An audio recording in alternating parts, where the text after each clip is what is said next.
Hello नमस्ते सबैजना भाइ बहिनीहरूलाई। आज फेरि हामी पढ्न चाहँदैछौँ बिबिएस सेकेन्ड इयर वा ब्याचलर लेभलको कस्ट एन्ड म्यानेजमेन्ट एकाउन्टिङको जुन इम्पोर्टेन्ट च्याप्टर छ एकाउन्टिङ फर ओभरहेड भन्ने च्याप्टर, जसबाट 5 मार्क्स कम्पलसरी क्वेसन सोधिरहेको हुन्छ।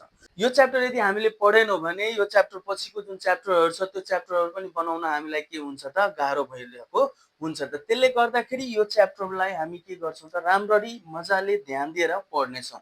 यो च्याप्टरको मेन काम के छ त भन्दाखेरि कम्पनीभित्र टोटल जुन खर्च हुन्छ त्यो खर्चलाई रेसियोको आधारमा प्रत्येक डिपार्टमेन्टमा कति कति खर्च भएको छ त्यो कुराको क्याल्कुलेसन गर्ने काम चाहिँ कसको छ त एकाउन्टिङ फर ओभरहेडको छ।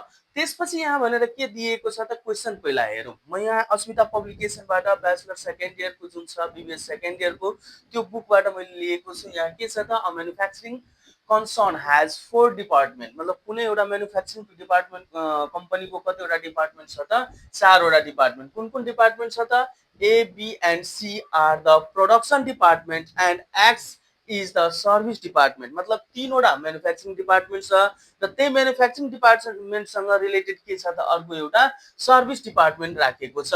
त्यसपछि यहाँ के छ the actual overhead for a period are as follows. मतलब त्यो कम्पनीको त्यो म्यानुफ्याक्चरिङ कम्पनीको वा त्यो डिपार्टमेन्टहरूको टोटल खर्च भनेको के हो त भन्दाखेरि जस्तै इलेक्ट्रिसिटी लाइटमा कति खर्च आएको छ, स्यालेरीमा कति खर्च आएको छ, त्यो टोटल खर्च चाहिँ के छ त यहाँ दिएको त यहाँ इन्फर्मेसनमा राखेको छ। त के छ त इलेक्ट्रिसिटी लाइट छ, सुपरभाइजर स्यालेरी छ, त्यसपछि इलेक्ट्रिक पावर छ, रेन्ट छ, त्यसपछि अर्को के छ त जेनरल ओभरहेड र डेप्रिसिएसन भनेर दिएको छ।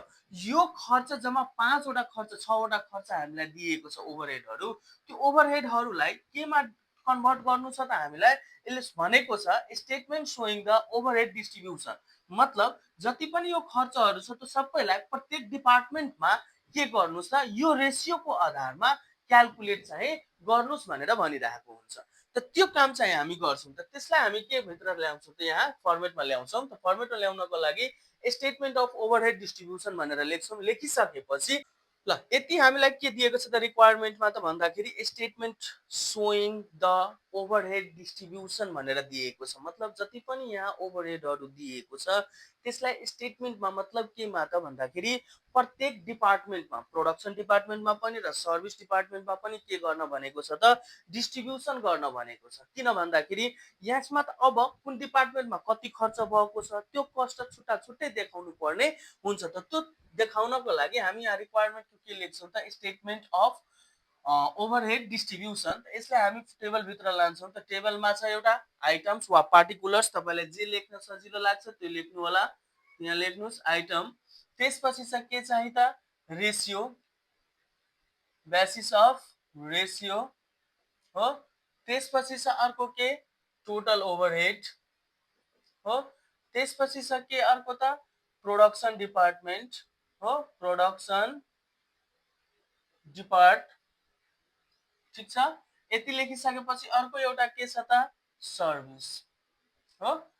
यतिमा अब प्रोडक्सन डिपार्टमेन्टमा कतिवटा प्रोडक्सन डिपार्टमेन्ट छ त ए बी सी।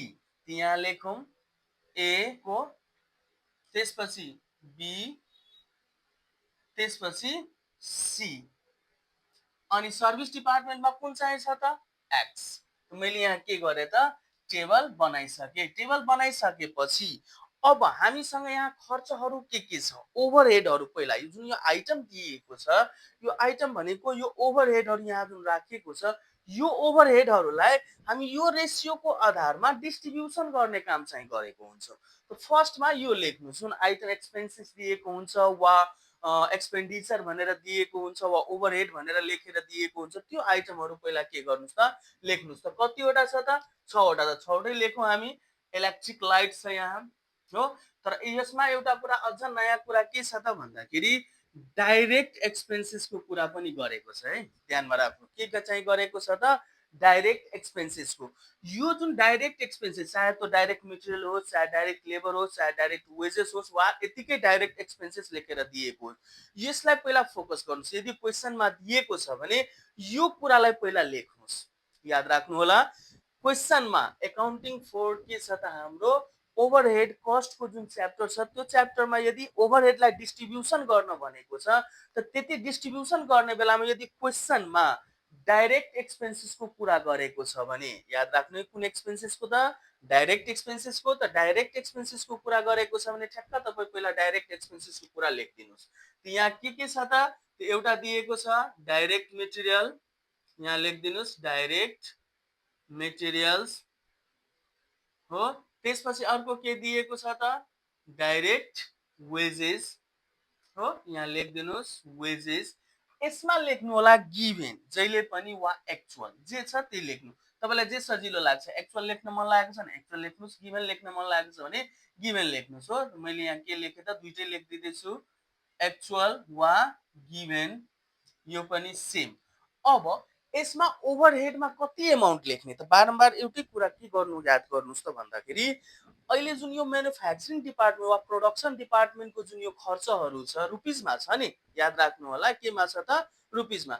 यो प्रोडक्सन डिपार्टमेन्टको कुनै पनि आइटम यहाँ लेखिँदैन, याद राख्नु के को मात्र लेखिन्छ त सर्भिसको लेखिन्छ। किन भन्दाखेरि सर्भिसको लेख्नुको कारण छ यहाँ उसले भनेको छ कि जति पनि सर्भिसमा आएको भ्यालु हुन्छ, यहाँ जति पनि कस्टहरू खर्चहरू आउँछ सर्भिसको, त्यो सर्भिसको खर्चलाई केमा फेरि डिस्ट्रिब्युट गर्न भनेको छ त यहाँ प्रोडक्सन डिपार्टमेन्टमा। अनि लास्टमा फेरि टोटल कस्ट जब हामी क्यालकुलेट गर्छौँ त त्यति बेलाको कुरा फेरि त्यति बेला हेरौँला।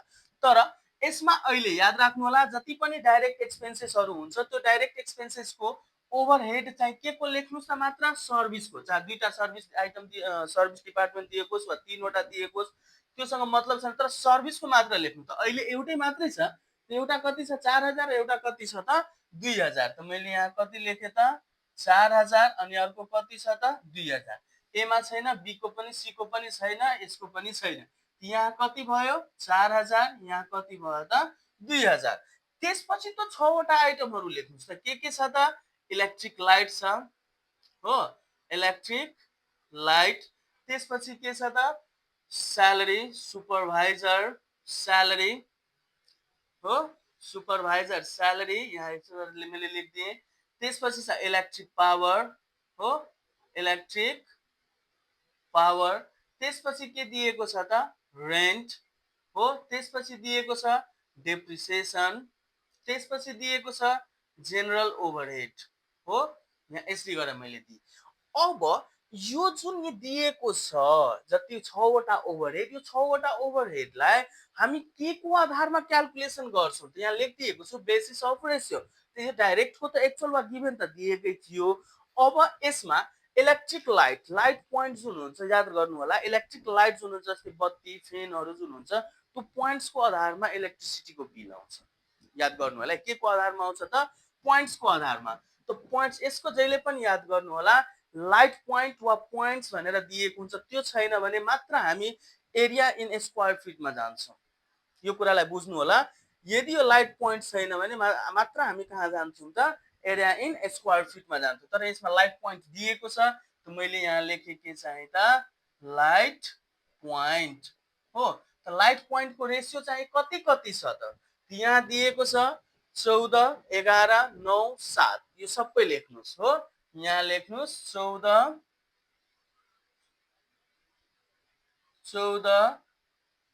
11, 9, 7 इक्वल्स टु कति त 11, 14, 25, 25 र 9 चाहिँ कति हुन जान्छ त 25, 34, 34, 34 र 7 कति भयो त 34 र 7 भनेपछि 7, 4, 11, 41, 41।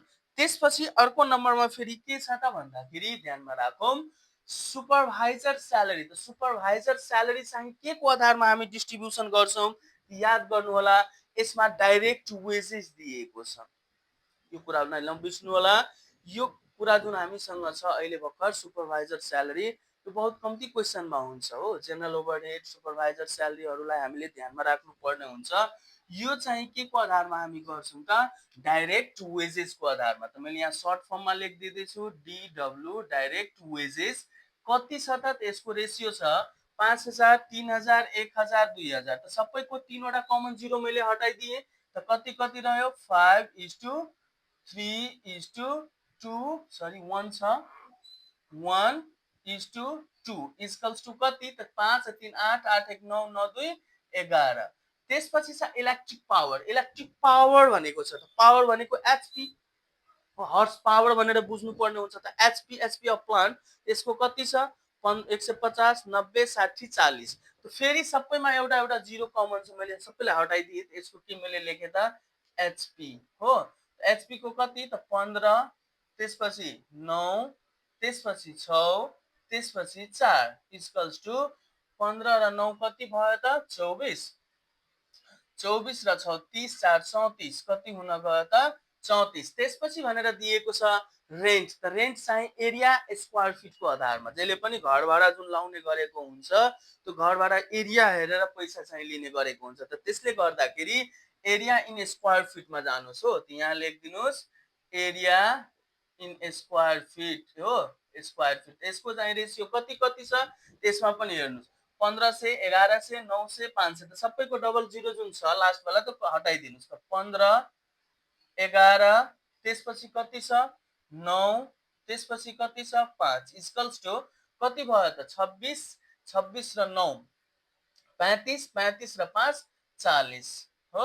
त्यसपछि डेप्रिसिएसन भनेको जहिले पनि भ्यालु अफ प्लान्ट याद राख्नु होला डेप्रिसिएसन जहिले पनि जुन सम्पत्ति हुन्छ त्यो सम्पत्तिको भ्यालुको आधारमा के गरिन्छ त चार्ज गरिन्छ त कति कति छ 2,40,000 1,80,000 1,20,000 अनि 60,000 त चारवटा सबैमा कमन जिरो छ सबै चारवटा जिरोलाई हटाइदिनुहोस् बाँकी चाहिँ पहिला के लेखिदिनुहोस् त भ्यालु अफ प्लान्ट हो त 24 त्यसपछि छ कति 180 छ भनेपछि 18 त्यसपछि भयो 12 त्यसपछि भयो कति त 6 इक्वल्स टु कति हुन गयो त 18 दुनी 36 36 र 4 40 40 र 20 60 हो यति भयो। त्यसपछि छ जेनरल ओभरहेड त जेनरल ओभरहेडलाई मैले अघि भनेको थिएँ सुपरभाइजर स्यालेरी र जेनरल ओभरहेडलाई बढीभन्दा बढी ध्यानमा राख्नु होला के त भन्दाखेरि डाइरेक्ट वेजेस हो यहाँ फेरि लेख्नुहोस् डब्लु हो डाइरेक्ट वेजेस कति कति छ 5 3 1 2 इक्वल्स टु 11। अब यति लेखिसकेपछि यसको ओभरहेडहरू कति कति छ कति छ 6,150 19,800 यसरी चाहिँ लेख्नुहोस् है 6,150 त्यसपछि छ 19,800 त्यसपछि छ 23,800 इलेक्ट्रिक पावरको 23,800 त्यसपछि रेन्टको छ 36,000 यहाँ लेख्नुहोस् 36,000 त्यसपछि दिएको छ डेप्रिसिएसन 60,000 हो त्यसपछि ओभरहेड 8,250। अब ठ्याक्क के गर्नुस् यो सबैलाई डिस्ट्रिब्युट गर्नुस् त डिस्ट्रिब्युट गर्नको लागि हामी के गर्छौं त ठ्याक्क अस्तिको चोटि मैले सिकाएको थिएँ जति भ्यालु छ हो यहाँ हेर्नुस् है 6,150 इन्टु 14 डिभाइड बाइ 41 त्यसरी गर्नुस् कति कति आउँछ त्यति लेख्दै जानुस् फेरि सुन्नुस् एकचोटि सबैलाई त्यसरी नै गर्ने हो यहाँ रेसियो दिएकै छ 6,150 इन्टु 14 डिभाइड बाइ कति त 41 41 जति आउँछ त्यति यसमा लेख्नुस् त कति आउन जान्छ त 2100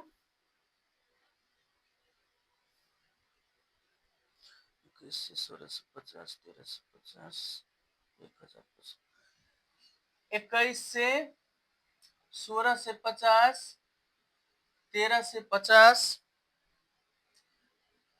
अनि 1050 फेरि टोटल गर्नु होला यो भन्दा बढी हुनु भएन है यसलाई टोटल गर्दाखेरि कहिले काहीँ के हुन्छ 0 थिच्नमा वा डिभाइड गर्नमा मिस्टेक गरिराख्नु हुन्छ त त्यति बेला याद गर्नु होला जति ओभरहेड छ यो सबैमा यसको रेसियोको आधारमा डिस्ट्रिब्युसन भएको छ त त्यसले गर्दाखेरि जोड्दा पनि यति नै आउनु पर्ने हुन्छ त्यो भन्दा बढी आउनु भएन। त्यसपछि अर्कोको कति छ त भन्दाखेरि हामीले ठ्याक्क यहाँ डाइरेक्ट वेजेसको आधारमा 19,800 लाई डिस्ट्रिब्युसन गर्छौं 19,800 लाई डिस्ट्रिब्युसन गर्दाखेरि कति भयो त 9,000 यसको ल यति हामी क्याल्कुलेट गरिसकेपछि अब चाहिँ हाम्रो के भयो त टोटल मैले यहाँ के गरे त लेखिदिएँ त टोटल लेखिसकेपछि अब एउटा क्वेशनमा अझै एउटा ट्विस्ट के छ त भन्दाखेरि क्वेशनले भनेछ percentage of service rendered by the service depart to production depart service डिपार्टमेन्टमा आएको जति खर्च छ त्यो खर्चलाई के गर्नुस् त production department A B C मा के गरिदिनुस् त ट्रान्सफर गरिदिनु के को आधारमा त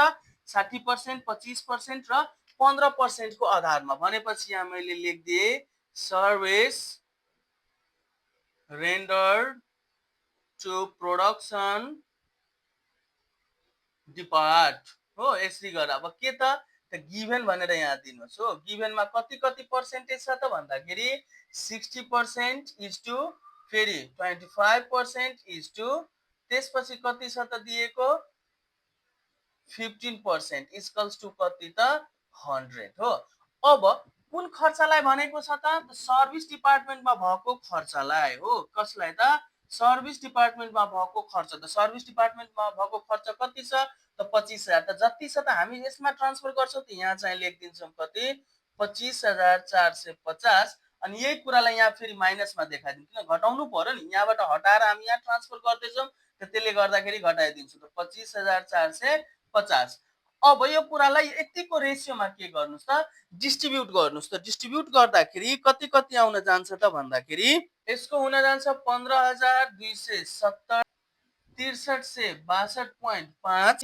38,17.5 यसलाई गर्नुस् त्यसपछि लेखिदिनुस् यहाँ टोटल त टोटल लेख्दाखेरि यो नील अनि यसको जोड्नुस् 78,120 49,862.5 र 0.5 यति गरेर यसलाई हामी के भनेर भनिदिन्छौं त टोटल ओभरहेड त टोटल ओभरहेड हामीले निकालिसक्यौं त्यसपछि बी नम्बरमा भनेको छ total cost of each production department हो त क्याल्कुलेसन अफ टोटल कस्ट हो त total cost of each production depart हो यति गर्दाखेरि हामी के गर्छौं त कतिवटा छ त हामीसँग डिपार्टमेन्ट त प्रोडक्सन डिपार्टमेन्ट त प्रोडक्सन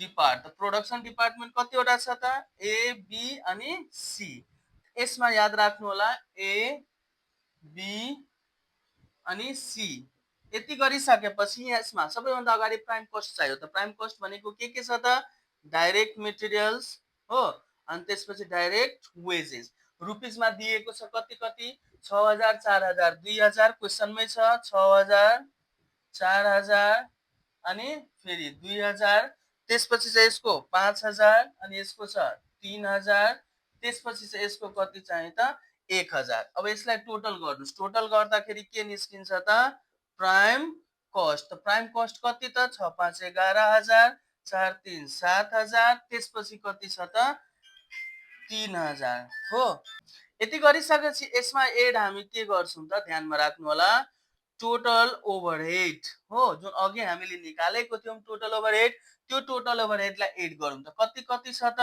78,120 अनि त्यसपछि 49,862.5 अनि त्यसपछि 32,017.5 अनि टोटल गर्नुस् टोटल गर्दाखेरि कति हुन जान्छ त 78 भनेपछि यहाँ 9 8 9 1 2 0 त्यसपछि यसको भयो